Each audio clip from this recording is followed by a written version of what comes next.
नमस्ते फ्रेंड्स, स्वागत है आपका हमारे चैनल आई क्यू क्रैकर में। आज हम लोग पढ़ने वाले हैं कॉन्ट्रैक्ट्स एंड अकाउंट्स का लेक्चर नंबर 13। तो बिना किसी देरी के चलिए शुरू करते हैं।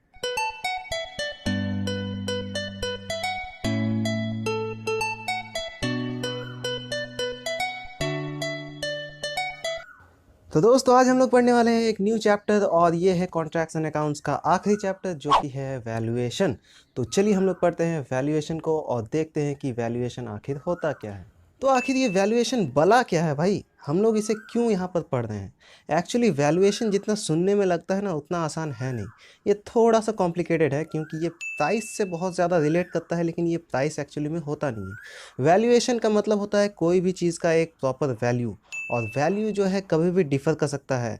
वो जब उसका वैल्यू आज इतना है तो कल हो सकता है उसका वैल्यू कम भी हो जाए और हो सकता है उसका वैल्यू ज़्यादा भी हो जाए। इसलिए हम लोग यहाँ पर वैल्यूएशन को थोड़ा सा ज़्यादा डिटेल में पढ़ने वाले हैं, क्योंकि ये हमारे जो है सिविल इंजीनियरिंग में खास करके काफ़ी ज़्यादा महत्वपूर्ण भूमिका निभाता है। तो सबसे पहले देख लेते हैं हम लोग वैल्यूएशन चैप्टर के कंटेंट्स को कि वैल्यूएशन चैप्टर में हम लोग पढ़ने के वाले हैं। तो सबसे पहले हम लोग पढ़ेंगे डेफिनेशन ऑफ वैल्यूएशन, उसके बाद हम लोग आएंगे नेसेसिटी ऑफ वैल्यूएशन में, फिर देखेंगे हम लोग वैल्यूएशन का टाइप्स, फिर आएंगे हम लोग डिफरेंशिएशन में, ऑब्सोलेंस एंड सिंकिंग फंड्स में, जिसमें हम लोग मेथड्स ऑफ कैलकुलेटिंग डिप्रिसिएशंस को देखेंगे। फिर हम लोग देखेंगे कि कैपिटलाइज्ड वैल्यू को कंप्यूट कैसे किया जाता है, और उसके बाद हम लोग आएंगे रेंट फिक्सेशन एज पर पीडब्ल्यूडी प्रैक्टिस, और लास्ट में हम लोग कुछ टर्म्स के डिफरेंस को देख लेंगे जो कि एग्जाम्स में पूछे जाते हैं। तो चलिए शुरू करते हैं वैल्यूएशन चैप्टर को। तो शुरुआत करते हैं वैल्यूएशन के डेफिनेशन से। तो वैल्यूएशन का डेफिनेशन जो है वो क्या होता है। तो वैल्यूएशन का डेफिनेशन हम लोग लिखते हैं, valuation is an art of assessing the present fair values of a property. यानी कि जो वैल्यूएशन होता है ना, वो एक आर्ट है, एक कला है, जिससे कि हम लोग कोई भी प्रेजेंट प्रॉपर्टी का वैल्यू जो है अनुमान लगा सकते हैं। तो जो वैल्यूएशन है उसको थोड़ा सा और डीपली जानने के लिए हम लोग एक छोटा सा एग्जाम्पल लेंगे, जिसको कि हम लोग मोबाइल फ़ोन को हिलाते हैं। चलिए, मोबाइल फ़ोन काफ़ी ज़्यादा आजकल यूज़ हो रहे हैं, तो मोबाइल फ़ोन का ही एग्जांपल लेते हैं। मान लेते हैं एक नया फ़ोन आया, मान लेते हैं अभी Realme 3 लॉन्च हुआ है, Realme 3 Pro लॉन्च हुआ है, मान लेते हैं ये 14,000 का फ़ोन है।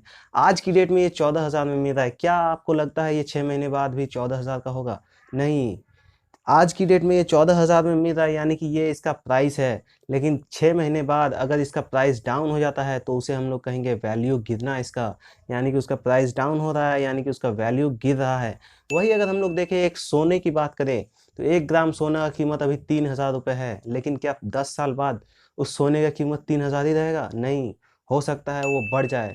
तो क्या उसका वैल्यू इंक्रीज नहीं कर रहा है? इसे हम लोग कहेंगे वैल्यू को इंक्रीज करना। यानी कि जो वैल्यू है वो डिपेंड करता है मार्केट के डिमांड्स पर, हमारे लोगों की क्या डिमांड्स है उसी के हिसाब से हमारा जो है वैल्यू फ्लक्चुएट होते रहता है। तो अब हम लोग चलते हैं नेसेसिटी ऑफ वैल्यूएशन में। तो हमारा जो वैल्यूएशन है उसकी नेसेसिटी क्या होती है, उसकी क्या ज़रूरत होती है हमारे सिविल इंजीनियरिंग वर्क्स में, ये हम लोग देखने वाले हैं। और अब हम लोग जो है सोने चांदी और मोबाइल फोन्स को साइड में रखते हुए थोड़ा सा सिविल इंजीनियरिंग की ओर आएंगे और देखेंगे कि यहाँ पर हमारा जो लैंड्स होता है, बिल्डिंग्स होता है, फैक्ट्रीज वगैरह होता है, इन लोगों की जो वैल्यूएशन है उनमें फ्लक्चुएशंस किस तरह से आती है। अब हमारा कोई भी अगर प्रॉपर्टी होता है, कोई बिल्डिंग होता है मान लेते हैं, तो उसका जो वैल्यू होता है वो टाइम टू टाइम डिफर करते रहता है। जैसे कि मान लेते हैं हमने कोई एक बिल्डिंग बनाया 1 करोड़ रुपए की लागत से, तो क्या उस बिल्डिंग का प्राइस 10 साल बाद भी वही रहेगा? जी नहीं, उसका वैल्यू गिर भी सकता है और बढ़ भी सकता है। 10 साल काफ़ी लंबा टाइम होता है और हो सकता है इस टाइम के दौरान उस बिल्डिंग्स में कोई भी डैमेजेस हो जाए, वो बिल्डिंग पुराना हो जाए, तो इस हिसाब से जो है उस बिल्डिंग का वैल्यू जो है कम हो सकता है। लेकिन 10 सालों में दुनिया को बदलने में ज़्यादा टाइम नहीं लगता है। हो सकता है जिस जगह पे हमने बिल्डिंग बनाया था उसका वैल्यू 10 साल बाद इंक्रीज़ हो जाए, क्योंकि वहाँ पर हो सकता है कि 10 सालों बाद कोई मार्केट एरिया जो है डेवलप हो जाए, काफ़ी ज़्यादा ह्यूज क्राइसिस हो जाए वहाँ पर प्रॉपर्टीज़ को लेके, बिल्डिंग्स के रेट्स को लेके, या फिर कह सकते हैं लैंड के रेट्स को लेके, जिससे कि हमारा बिल्डिंग का जो वैल्यू है वो बढ़ जाएगा। लेकिन क्या हमारा बिल्डिंग का कंस्ट्रक्शन का कॉस्ट बढ़ा क्या? हमारा कंस्ट्रक्शन का कॉस्ट 10 साल पहले जो लगा था वही हमारा आज भी है, और वो कंस्ट्रक्शन का कॉस्ट हमेशा ही कांस्टेंट रहने वाला है। तो इससे हमें पता चलता है कि जो वैल्यू होता है किसी भी चीज़ का, वो टाइम और मार्केट डिमांड्स पर डिपेंड करता है। अब मान लेते हैं जैसे हमारा कोई प्रॉपर्टी है, मान लेते हैं लैंड है, कोई बिल्डिंग है या फिर कोई फैक्ट्री है, तो उनकी वैल्यू हमें क्यों निकालनी ज़रूरी है? तो हमारा वैल्यूएशन का अनुमान लगाना काफ़ी ज़्यादा इंपॉर्टेंट होता है, क्योंकि इसके काफ़ी ज़्यादा रीजंस है। मान लेते हैं सबसे पहला रीज़न आता है हमारा buying and selling of property. कोई भी प्रॉपर्टी हम लोग जब खरीदते हैं या फिर उसे बेचते हैं, तो हम लोग जो है उसका वैल्यू का अंदाज़ा लगाते हैं। कि आज अगर इस प्रॉपर्टी का वैल्यू इतना है तो कल उस प्रॉपर्टी का वैल्यू कितना होने वाला है। अगर उस प्रॉपर्टी का वैल्यू कल गिरने वाला है तो हम लोग कोशिश करते हैं कि आज इस प्रॉपर्टी को बेच डालें, लेकिन अगर उस प्रॉपर्टी का कल वैल्यू काफ़ी ज़्यादा होने वाला है तो हम लोग कुछ भी करके वो प्रॉपर्टी किसी के हाथ लगने नहीं देते हैं। दूसरा पर्पस आता है टैक्सेशन में। तो हमारा जो टैक्सेशन होता है, गवर्नमेंट जो टैक्स लेती है वो भी हमारे प्रॉपर्टी के वैल्यू को देखते हुए ही लेती है। फिर हमारा आता है रेंट फिक्सेशन। तो जो रेंट फिक्सेशन होता है वो भी डिपेंड करता है प्रोजेक्ट के वैल्यू पर। यानी कि अगर मान लेते हैं आप कोई भी जगह पर एक भाड़े पर घर ले रहे हैं तो वहाँ का कीमत जो है, भाड़ा कभी कभी होता है कि बहुत कम कीमत में आपको काफ़ी अच्छा घर मिल जाता है, लेकिन कभी कभी ऐसा होता है कि आपको मजबूरी में काफ़ी घटिया क्वालिटी का घर लेना पड़ता है, वो भी काफ़ी ज़्यादा कीमत देकर, क्योंकि वहाँ का वैल्यू जो है काफ़ी ज़्यादा है उस घर का। फिर हमारा नेक्स्ट आता है सिक्योरिटी ऑफ लोन। अब अगर हम लोग कोई भी चीज़ के लिए लोन लेते हैं बैंक से, तो बैंक जो है हमारी प्रॉपर्टी डिटेल्स लेती है, और प्रॉपर्टी डिटेल्स वो लोग जो है वैल्यूएशन के आधार पर ही लेती है कि अभी जो है करेंटली उस प्रोजेक्ट का या फिर उस प्रॉपर्टी का जो है क्या वैल्यू है। फिर हमारा नेक्स्ट पॉइंट आता है कंपलसरी एक्विजिशंस। यानी कि जो गवर्नमेंट्स लोग होते हैं, कभी कभार उनको प्रॉपर्टी जो है रोड्स वगैरह बनाने के लिए पब्लिक से लेनी पड़ती है, तो वो लोग जो है सारे प्रॉपर्टीज़ को एक्वायर कर लेते हैं। तो उस हिसाब से भी जो गवर्नमेंट है प्रेजेंट वैल्यू देख करके ही उस प्रॉपर्टी का कीमत जो है पब्लिक को दे देती है। इसके बाद आता है हमारा नेक्स्ट पॉइंट जो कि है स्पेकुलेशंस। यानी कि कभी कभार ऐसा होता है कि कोई बिजनेसमैन लोग जो होते हैं वो लोग पहले से कुछ ज़मीन को एक्वायर कर लेते हैं, ख़रीद लेते हैं, और वो लोग ये जानते हैं कि यहाँ पर कुछ जो है फ्यूचर में कुछ हाईवे प्रोजेक्ट्स या फिर स्मार्ट सिटी वगैरह बनने वाले हैं, जिससे कि इस प्रोजेक्ट का, इस प्रॉपर्टी का जो कीमत है वो काफ़ी ज़्यादा बढ़ने वाला है। फिर हमारा नेक्स्ट पॉइंट आता है कैलकुलेशन ऑफ बेटरमेंट चार्जेस। यानी कि जो हमारा प्रॉपर्टी है, कभी कभार वो अगर आगे चल के कोई बड़ा टाउन प्लानिंग में कन्वर्ट होने वाला है या फिर कुछ हाईवे वगैरह आने की वजह से उस प्रॉपर्टी का जो है रेट बढ़ने वाला है, तो उस पर लगे हुए टैक्सेस को भी वैल्यूएशन के हिसाब से फ्लक्चुएट किया जाता है। फिर हमारा आता है इंश्योरेंस। अब हम लोग कोई भी चीज़ का अगर इंश्योरेंस करवाते हैं तो उसके लिए भी जो है हमारा प्रॉपर्टी का वैल्यू काफ़ी ज़्यादा इंपॉर्टेंट भूमिका निभाता है। हमारा प्रॉपर्टी का वैल्यू जिस हिसाब से होता है उसी हिसाब से हम लोग का प्रॉपर्टी का इंश्योरेंस भी होता है। अब हमारा जो नेक्स्ट पॉइंट आता है वो आता है परचेज फॉर इन्वेस्टमेंट। यानी कि कई लोग ऐसे होते हैं जिनके पास काफ़ी ज़्यादा पैसे होते हैं, जिनके पास पैसे रखने के लिए जगह नहीं होते हैं, तो वो लोग क्या करते हैं, उस पैसे को कहीं पर इन्वेस्ट कर देते हैं ताकि कम से कम उस पैसे को कुछ काम में लाया जा सके। और इन्वेस्ट करने से पहले वो लोग अच्छी तरह से इन्वेस्टिगेट करते हैं कि इस प्रॉपर्टी का जो है वैल्यू आगे जाकर फ्यूचर में क्या होने वाला है। फिर आता है हमारा रीइंस्टेटमेंट। यानी भी कोई भी प्रॉपर्टी को रीइंस्टेट करना, उसकी बहाली करना, तो इसके लिए भी हमारा जो है प्रॉपर्टी का वैल्यू काफ़ी ज़्यादा मायने रखता है। फिर हमारा आता है कोर्ट फीस। तो हमारा जो भी प्रॉपर्टी होता है, जिस तरह से प्रॉपर्टी का वैल्यू होता है, कोर्ट भी उसी हिसाब से जो है अपना फीस भी लेता है। फिर हम लोग चलिए देख लेते हैं कुछ इंपॉर्टेंट डेफिनेशंस जो हम लोग सभी लोग उसके बारे में जानते तो है, उसका मतलब तो जानते हैं, लेकिन कई बार एग्जाम्स में आने पर हम लोग लिख नहीं पाते हैं। तो सबसे पहले आता है हमारा कॉस्ट। कॉस्ट का डेफिनेशन क्या होता है? It is the original cost of the construction, और हम लोग कह सकते हैं cost of the material and labours. तो कॉस्ट जो होता है ओरिजिनल प्राइस होता है उस कंस्ट्रक्शन का। अब हमारा नेक्स्ट डेफिनेशन आता है प्राइस। तो प्राइस का डेफिनेशन है it is the amount of money paid to the seller by the purchaser of the property. यानी कि जब भी कोई ग्राहक कुछ खरीदता है किसी भी दुकानदार से कोई भी सामान, तो उस सामान के लिए जो वो पे करता है वही होता है उस सामान का प्राइस। अब हमारा आता है वैल्यू। तो इतनी देर से जो हमने वैल्यूएशन की बात की, चलिए एक बार वैल्यू का डेफिनेशन भी लैंग्वेज में देख लेते हैं। तो वैल्यू का डेफिनेशन है the present market value which may not be necessary same as that of cost of an item. It may be higher or lower than the cost. Hindi में बताने की ज़रूरत नहीं है, इतनी देर से मैंने हिंदी में ही चिल्लाया है। अब हम लोग देखते हैं वैल्यूअर का डेफिनेशन। तो वैल्यूअर क्या होता है? A person involve in doing the work of valuation of various types of properties is called valuer. तो जो पर्सन इन्वॉल्व होता है उस वैल्यू को निकालने में, उसका वैल्यू को फ्लक्चुएट कराने के लिए, तो वही पर्सन को हम लोग बोलते हैं वैल्यूअर। अब हम लोग आते हैं कैरेक्टरिस्टिक्स ऑफ वैल्यूज़ पर। तो कैरेक्टरिस्टिक्स क्या होता है वैल्यूज़ का, चलिए देखते हैं। तो सबसे पहले आता है जो वैल्यू होता है किसी भी प्रॉपर्टीज़ का, वो एक अमाउंट होता है जो कि हमें मिलता है तब जब हम लोग कोई भी प्रॉपर्टी को सेल में लगाते हैं। तो ये होता है उसका वैल्यू। और वैल्यू जो होता है वो टाइम और प्लेस के हिसाब से चेंज होते रहता है, मार्केट वैल्यू पर भी वो डिपेंड करता है। और भी कई सारी ऐसी चीज़ें हैं जिन पर हमारा वैल्यू जो है डिपेंड करता है, जैसे कि लाइफ ऑफ प्रॉपर्टी हो गया, लोकेशन ऑफ प्रॉपर्टी हो गया, एज ऑफ प्रॉपर्टी हो गया, रिटर्न्स फ्रॉम द प्रॉपर्टी हो गया। तो ये सभी चीज़ें जो है वैल्यू को फ्लक्चुएट करने पे अपनी एक बहुत ही महत्वपूर्ण भूमिका निभाती है। अब कई बार जो होते हैं हमारे प्रॉपर्टीज़ के वैल्यू इकोनॉमिक क्राइसिस के वजह से भी अफेक्ट हो जाते हैं, जैसे कि कभी कभार जो है वार छिड़ जाने से, जंग छिड़ जाने से वैल्यूज़ जो है गिर सकती हैं। कहीं पर ड्रॉट यानी सूखा आ जाने से, फ्लड आ जाने से, बाढ़ आ जाने से जो है हमारी प्रॉपर्टीज़ की वैल्यूज़ गिर सकती है। जैसे कि कुछ कुछ ऐसे जगह होते हैं जहाँ पर अर्थक्वेक यानी कि भूकंप आने की संभावना काफ़ी ज़्यादा होती है, तो उस जगह की जो भी लैंड्स होते हैं, प्रॉपर्टीज़ होते हैं, उनका ज़्यादा हमें वैल्यू जो है नहीं मिल पाता।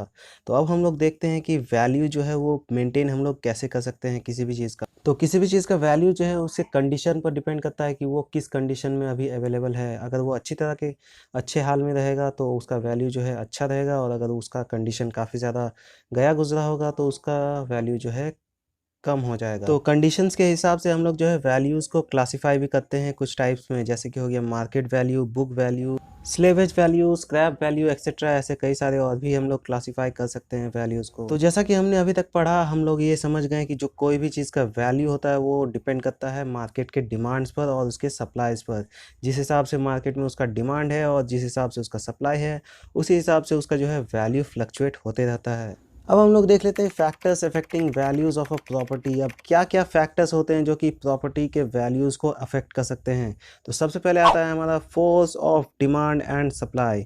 अब हमारा जो डिमांड होता है, मार्केट का डिमांड होता है, और जो हमारा सप्लाई करने का कैपेसिटी होता है, वो भी वैल्यूज़ को जो है काफ़ी ज़्यादा फ्लक्चुएट कर सकता है। फिर आता है हमारा कॉस्ट ऑफ कंस्ट्रक्शन। अब अगर हमने कोई भी प्रोजेक्ट बनाया है जिसमें हमें इतना पैसा लगा है तो हमें वसूली भी तो करना होगा, तो उसी हिसाब से जो है कॉस्ट ऑफ कंस्ट्रक्शन भी हमारे प्रोजेक्ट का वैल्यू को एक तरह से फ्लक्चुएट कर सकता है। फिर हमारा नेक्स्ट फैक्टर आता है इंक्रीज इन पॉपुलेशन। तो पॉपुलेशन भी इसमें जो है काफ़ी ज़्यादा महत्वपूर्ण भूमिका निभाती है, वो तो हम लोग आजकल देख ही रहे हैं।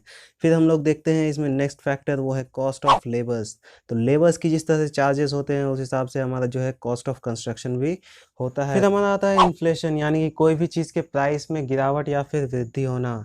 फिर हमारा आता है नेक्स्ट फैक्टर जो कि है wars, floods and other natural calamities. कोई भी युद्ध या फिर कोई भी ऐसे नेचुरल क्लाइमिटीज़ होने की वजह से भी हमारा जो है वैल्यूएशन फ्लक्चुएट हो सकता है। फिर आता है हमारा monopoly for the property in market. अब मार्केट में उस प्रॉपर्टी के लिए कितना नाम है, कितना काम है, वो भी डिपेंड करता है उस प्रॉपर्टी की वैल्यू पर। फिर आता है हमारा लोकेशन ऑफ प्रॉपर्टी। तो जो हमारा लोकेशन ऑफ प्रॉपर्टी होता है वो भी काफ़ी इंपॉर्टेंट फैक्टर होता है वैल्यूएशन का। फिर हमारा आता है रिटर्न्स फ्रॉम द प्रॉपर्टी। तो रिटर्न्स क्या होता है, जब भी हम लोग कोई प्रॉपर्टी को बेचते हैं या फिर उसे कंस्ट्रक्ट करके जो है किसी को हैंड ओवर करते हैं, तो उसमें हमें क्या रिटर्न्स मिलते हैं वो भी डिपेंड करता है उसके वैल्यू पर। फिर हमारा लास्ट फैक्टर आता है life and age of building. तो हमारा जो बिल्डिंग का एज है, जो उसका लाइफ स्पैन है, उस पर भी डिपेंड करता है हमारा वैल्यू। तो अब हम लोग पढ़ने वाले हैं वैल्यूज़ के टाइप्स, यानी कि टाइप्स ऑफ वैल्यूज़। तो सबसे पहला टाइप आता है वैल्यू का, वो है बुक वैल्यू। तो बुक वैल्यू क्या होता है, तो जो बुक वैल्यू है उसका मतलब है कोई भी चीज़ को बुक करना, यानी कि कोई भी चीज़ पहले से बना हुआ है उसे हम लोग बाद में जाकर के बुक करते हैं। यानी कि अगर उसका टाइम जो है कुछ दिन स्पेंड हो चुका है तो हो सकता है उसकी जो वैल्यू है उस पर कुछ फ्लक्चुएशंस आ जाए। तो बुक वैल्यू को निकालने के लिए हम लोग जो है ओरिजिनल कॉस्ट से अमाउंट ऑफ डिप्रिसिएशंस को माइनस करते हैं, ताकि हमारा बुक वैल्यू जो है निकल सके कोई भी प्रॉपर्टी का। तो हम लोगों ने जाना कि हम लोग बुक वैल्यू को कैसे कैलकुलेट करते हैं, इसे भूलिएगा मत, इसे हम लोग न्यूमेरिकल में यूज़ करने वाले हैं। तो हमने जाना कि कोई भी चीज़ का जो बुक वैल्यू होता है वो टाइम के हिसाब से फ्लक्चुएट होते रहता है। तो इसी तरह से कोई भी चीज़ का जो लाइफ स्पैन जब खत्म हो जाता है तो उसका बुक वैल्यू भी जो होता है वो स्क्रैप वैल्यू के बराबर हो जाता है। तो स्क्रैप वैल्यू क्या होता है, ये हमारा वैल्यू का दूसरा टाइप होता है। स्क्रैप वैल्यू क्या होता है अब हम लोग जान लेते हैं।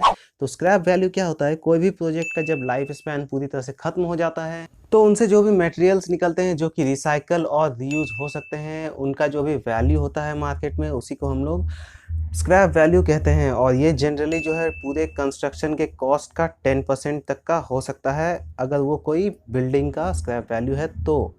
इसके बाद आता है हमारा सेल्वेज वैल्यू। तो सेल्वेज वैल्यू क्या होता है, मान लेते हैं कि कोई भी एक प्रॉपर्टी है या फिर कोई मशीन है जिसका एकदम लास्ट पीरियड आ चुका है, वो अपनी अंतिम सांसें ले रहा है, तो उस टाइम में जो भी उस मशीन का या फिर प्रॉपर्टी का वैल्यू होता है उसी को हम लोग बोलते हैं सेल्वेज वैल्यू। तो अब हमारा आता है स्पेकुलेटिव वैल्यू। तो ये क्या होता है, कोई भी जैसे बिजनेसमैन्स वगैरह होते हैं वो लोग कुछ प्रॉपर्टीज़ को ख़रीद लेते हैं और बाद में उनका वैल्यू बढ़ने पर जो है वो लोग उस प्रॉपर्टी को बेचते हैं ताकि वो लोग अच्छा मुनाफा कमा पाएँ। तो उसी तरह के हम लोग वैल्यूज़ को बोलते हैं स्पेकुलेटिव वैल्यूज़। फिर हमारा आता है नेक्स्ट टाइप जो कि है डिस्ट्रेस्ड वैल्यू। तो डिस्ट्रेस्ड वैल्यू क्या होता है, कभी कभार जो होता है हमारा प्रॉपर्टी का वैल्यू मार्केट वैल्यू वैल्यू से भी ज़्यादा गिर जाता है तो उसे हम लोग बोलते हैं डिस्ट्रेस्ड वैल्यू। अब डिस्ट्रेस्ड वैल्यू होने की कई कारण हो सकते हैं, जैसे कि फियर ऑफ वार हो गया, अर्थक्वेक आने की संभावना हो गई तो भी डिस्ट्रेस्ड वैल्यू हो सकता है, या फिर जो है फाइनेंशियल डिफ़िकल्टीज़ हो गई किसी सेलर्स को तो भी वो लोग जो है प्रॉपर्टीज़ को मार्केट रेट से कम में बेच देते हैं। इसके बाद आता है हमारा मार्केट वैल्यू। तो मार्केट वैल्यू वो होता है जो ओपन मार्केट में चल रहा होता है, यानी कि सभी जगह पर जो वैल्यूज़ जिस तरह से चल रहे होते हैं लोकेशन के हिसाब से, उसी को हम लोग बोलते हैं मार्केट वैल्यू। तो मार्केट वैल्यू डिपेंड करता है चेंजेस इन इंडस्ट्रीज़ में, चेंजेस इन फैशन में, मीन्स ऑफ ट्रांसपोर्टेशंस में और cost of material and labours पर भी ये डिपेंड करते हैं। फिर आता है हमारा मोनोपोली वैल्यू। मोनोपोली वैल्यू क्या होता है कि कई बार होता है किसी प्रॉपर्टी का रेट जो है दूसरी प्रॉपर्टीज़ के कारण जो है बढ़ जाता है, इंक्रीज़ हो जाता है या फिर घट जाता है। जैसे कि मान लेते हैं कहीं पर हमारा जो है एक लैंड है, कोई एक प्रॉपर्टी है जिसके सामने जो है एक हाईवे बनने वाला है, तो उस प्रॉपर्टी की कीमत पे जो है इन्फ्लुएंस आ सकता है, वो बढ़ सकता है। तो इसी को हम लोग कहते हैं मोनोपोली वैल्यू। इसके बाद हमारा वैल्यूज़ का सबसे लास्ट टाइप आता है जो कि है सेंटिमेंटल वैल्यूज़। तो कई बार हम लोग देखते हैं कि कुछ-कुछ ओनर्स ऐसे होते हैं जिनको अपनी प्रॉपर्टी से कुछ ज़्यादा ही सेंटिमेंट्स होते हैं, कई सारे यादें जुड़ी हुई होते हैं, जिनके कारण वो लोग जो है अपनी प्रॉपर्टीज़ को 10 गुना कीमत पर भी बेचने को तैयार नहीं होते, जबकि उन्हें मार्केट वैल्यू से 10 गुना ज़्यादा रेट भी मिलता है, तब भी वो लोग प्रॉपर्टीज़ को बेचते नहीं हैं। सेंटिमेंट हो गया यार मैं अभी तो दोस्तों यहीं पर हमारा आज का लेक्चर खत्म होता है। अगर आपको मेरा ये वीडियो पसंद आया है तो प्लीज़ इस वीडियो को लाइक करें, शेयर करें अपने सभी फ्रेंड्स के साथ और सब्सक्राइब करें हमारे चैनल को ताकि आगे आने वाली वीडियोस आप मिस ना कर सकें। धन्यवाद दोस्तों हमारा ये